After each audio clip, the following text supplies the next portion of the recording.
Assalamualaikum warahmatullahi wabarakatuh. Selamat datang di podcast masa sekolah. Kali ini gue masih bahas tentang masa SMP gue dan tentunya judulnya adalah fotokopi materi pelajaran sekolah.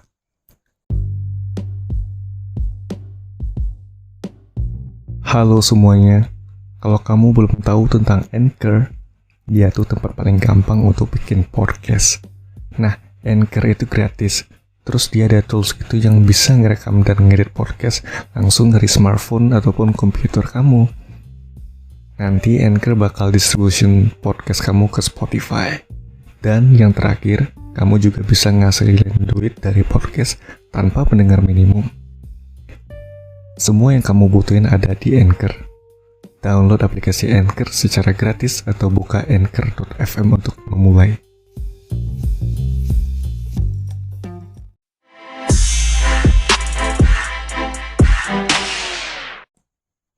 Oke teman-teman, jadi kita kan di sekolah itu kadang ada materi yang memang nggak ada di dalam buku, baik itu buku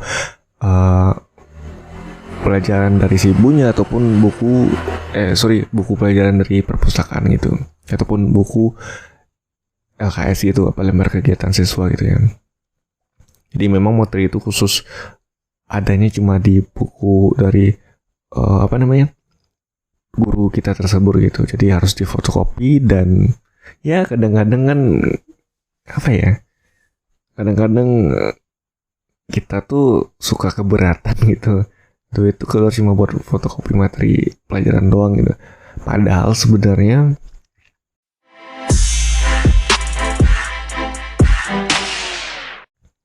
materi itu ya yang difotokopi itu ya istilahnya pengenjot lah gitu ya. Yang gue masih inget sampai sekarang tuh pelajaran bahasa Inggris sih salah satunya itu hampir sering gitu ya, kita sering fotokopi. Fotokopi itu sebagai bentuk latihan di sekolah gitu ya, dan PR pun kadang juga ada fotokopiannya juga gitu. Jadi nggak seutuhnya dari buku perpus semua materi yang diajarin gitu, kadang dari buku-buku lain ya. Karena kan untuk mata pelajaran bahasa Inggris itu kan referensinya bisa ngambil banyak sumber gitu kan. Ya universal lah bisa dibilang seperti itu. Beda dengan mata pelajaran yang lain mungkin yang cuma ada di buku tersebut gitu. Jadi nggak ada di buku-buku lain. Ngerti gak sih maksud gue ya? Bahasa Inggris itu kan bisa dapat di mana aja gitu ya. Beda dengan mata pelajaran lain gitu. Tapi sih kadang ya balik lagi kan, gue sih sebenarnya nggak keberatan ya, karena memang bahasa Inggris adalah salah satu mata pelajaran favorit gue selama gue sekolah. Ya paling kalau ditanya sih apa sih mata pelajaran lu, ada 3 sih kalau nggak salah. Kalau SD tuh gue paling menonjol lah di pelajaran sejarah, karena gue memang sangat suka sejarah gitu ya. Ya kalau ditanya sekarang sih mungkin suka, tapi gue udah banyak yang lupa. Makanya sekarang gue lebih banyak mengisi dengan membaca-baca aja, istilahnya memorize lagi, mencoba untuk mengingat kembali apa-apa yang udah gue pelajarin dulu. Tapi kalau tanya detail-detailnya kayak gimana, untuk sebenarnya bukan sejarah doang waktu SD itu, lebih kepada IPS gitu ya. IPS itu kan ada cabangnya ya, sejarah, geografi, sosiologi, apalagi ya, itu doang kali ya. Nah gitulah. Tapi kalau ditanya di SD itu gue sukanya apa, sejarah sama geografi. Karena selain gue bisa dibilang banyak tahu tentang sejarah waktu itu ya, suka baca sejarah gitu ya, dan gue juga bisa dibilang terlalu fanatik dengan geografi. Bisa dibilang gue banyak hafal banyak negara waktu itu, banyak nama-nama negara, nama-nama ibu kota negara gitu ya. Sampai gue guru gue kebingungan, kok kamu bisa hafal semuanya gitu. Ya jawaban gue cuma satu tuh waktu itu, gue cuma rajin baca peta, bukan baca siapa ya namanya, ngelihat gitu ya, ngelihat peta, ngelihat atlas gitu, sehingga gue ya daya ingatan gue waktu itu sangat tajam sekali untuk pelajaran tersebut, sejarah dan geografi. Nah, sejarah ini saking ininya gue sampai hafal detail-detail sejarahnya itu, karena kan kalau kita baca buku tuh itu kelebihannya ya. Kalau kita rajin baca buku tuh saking rajinnya kita sampai tinggal itu tulisan-tulisan itu di kepala gitu ya. Itu. Tapi kalau ditanya lu suka rajin baca buku nggak? Lu rajin baca buku nggak katanya? Ya pokoknya kalau ditanya rajin baca buku sih gue bilang enggak ya, karena memang gue baca buku tuh atas dasar gue suka gitu apa yang gue baca. Misalkan gue suka sejarah dan suka geografi, ya 2 buku itu doang yang gue rajin baca. Selebihnya gue kayak males aja gitu ya. Dan gue itu paling lemah di matematika atau hitung-hitungan. Makanya dari SD sampai sekarang tuh gue tuh paling nggak suka sama pelajaran yang berhubungan dengan hitung-hitungan matematika lah. Ya, tapi nggak secara keseluruhan sih. Maksud gue di salah satu sub pelajaran itu ada yang gue suka, kayak apa ya, yang pakai XY gitulah, apalah namanya gitu. Tapi ada mungkin beberapa pelajaran matematika tuh yang gue suka gitu. Ya kalau ditanya keseluruhan sih lebih banyak keseluruhannya sih ya. Ya bagaimana sih? Pokoknya lebih banyak nggak enak lah matematika mah gitu. Nah itu yang sampai saat ini gue nggak bisa bilang lemah banget lah gitu ya matematika. Ya memang sih gue waktu itu emang kuat di hafalan ya. Makanya pas matematika gue merasa paling bodoh waktu itu. Oke, terus ini gue bukan membanggakan diri ya gitu ya tentang gue. Ya emang keadaannya waktu itu dulu kayak gitu, tapi sekarang semakin bertambahnya usia ya banyak lupa juga gitu. Ya dikit-dikit ada lah masih inget gitu ya. Sejarah, geografi itu 2 mata pelajaran favorit gue gitu. Nah makin lama ya naik SMP, gue jadi tertarik gitu sama bahasa Inggris kan. Tapi puncak yang bahasa Inggris itu kalau nggak salah pas gue SMA gitu.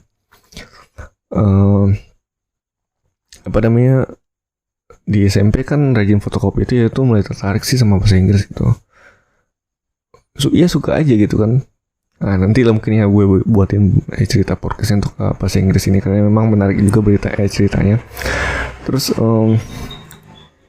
yang fotokopi tadi itu jadi tumpukan tuh di kamar gue tuh. Ada satu space di kamar gue tuh jadi tumpukan fotokopin. Isinya semua fotokopin. Terus gue bagi-bagi per mata pelajaran. Misalkan ini fotokopi mata pelajaran matematika, bahasa Inggris, bahasa Indonesia, segala macamnya gitu. Jadi pas gue istilahnya mau dekat-dekat ujian atau ulangan, nah itu gue gampang nyarinya. Bacanya dari situ aja gitu. Itu selain buku perpus yang biasanya tebal-tebal gitu ya. Tapi sebenarnya gue lebih prefer baca fotokopi kayak gitu, karena memang lebih on point gitu ya. Maksudnya lebih tepat sasaran aja sih gue rasa. Daripada lo baca buku perpus ya, tapi gue tidak merekomendasikan baca buku. Bukan berarti gue tidak merekomendasikan buku perpustakaan ya. Karena kan buku perpustakaan kan lebih banyak keterangan. Maksudnya apa namanya? Banyak perantaranya dulu lah gitu, banyak basa-basi dulu lah gitu. Kalau buku perpus mah itu kadang-kadang gitu ya, gue nggak tahu juga sih. Tapi kalau pelajaran yang buku fotokopian tadi itu, dia lebih tepat sasaran gitu ya. Maksudnya ya guru pasti tahu lah gitu ya kenapa dia memilih itu gitu. Apalagi LKS itu memang to the point banget sih itu penjelasannya. Tapi tergantung lagi ya, karena fungsi dari buku perpustakaan adalah bagaimana menarik minat baca dari siswi di sekolah gitu. Itulah kenapa buku perpus tebal dan diberi gambar serta penjelasan agar menarik perhatian dari siswi untuk belajar buku perpustakaan tersebut gitu. Nah makanya kadang ketika gue punya buku perpustakaan yang tebal itu, gue rajin stabilo tuh, ngasih ya stabilo warna hijau itulah, ngasih poin-poin pentingnya, penjelasan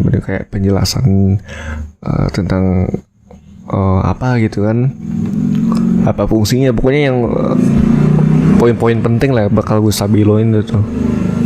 Karena apa ya, penting ya, karena kadang pas kita menghafal ini buku perpus polosan, maksudnya polosan itu nggak ada stabiloan gitu, jadi kita nggak tahu nih mau baca dari mana dulu kan gitu. Kalau dari stabilo kan kita enak bacanya ya kan, oh ini poin-poin yang harus gue hafal nih, harus gue pahamin nih gitu pas mau ujian atau ulangan gitu. Jadi pas kita belajar itu lebih enak dan waktunya lebih tertata gitu. Kalau nggak dikasih stabilo kayak gitu, ya lu mau nggak mau harus baca dari atas sampai bawah gitu. Kadang ada juga selipan kata-kata yang kalimat-kalimat apa istilahnya, kalimat-kalimat apa istilahnya ya, bukan kalimat-kalimat yang gue rasa gak penting gitu ya, harus dibaca juga di situ.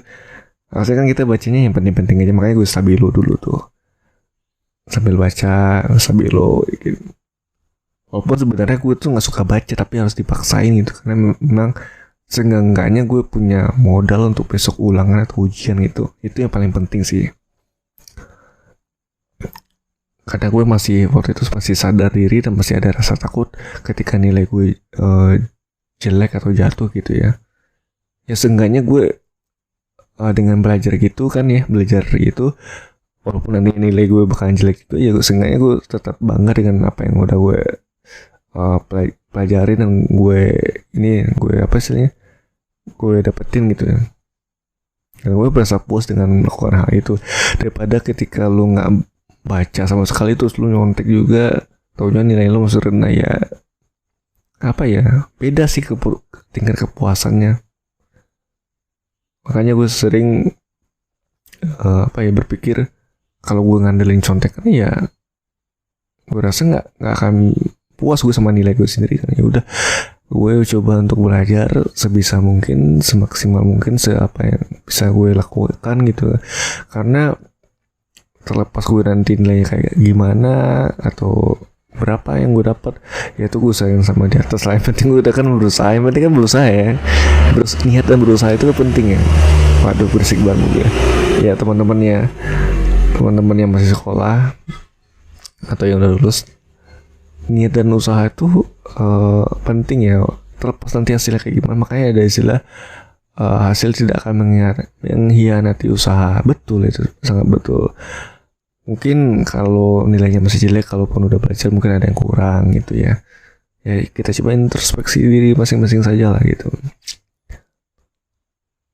Sebenarnya kita nggak bisa memaksakan seseorang itu bisa di satu bidang. Contohnya, misalkan kayak gue nih, gue bisa unggul. Iya, tadi kan gue bilang mata pelajaran favorit ya selama gue sekolah tuh sejarah, geografi, bahasa Inggris, dan TIK, teknologi informasi, informatika sama informasi kayak pokoknya gitulah, teknologi informasi komputer lah itu mata pelajaran favorit gue semua tuh. Tadi gue mau ngomong apa ya tadi tuh,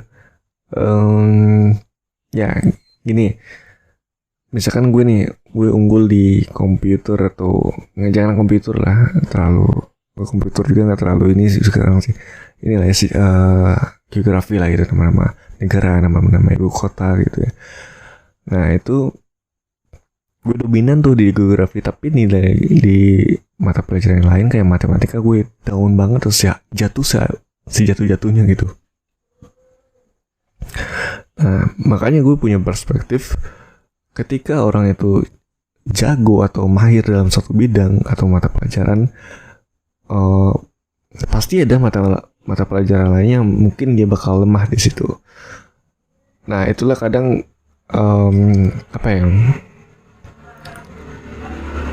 ya kadang di sekolah tuh kita bisa baca kemampuan teman-teman kita masing-masing loh gitu ya, dari nilai rapornya gitu kan, bisa dibikin grafik gitu ya, dari tahun ke tahun rapornya kayak gimana gitu.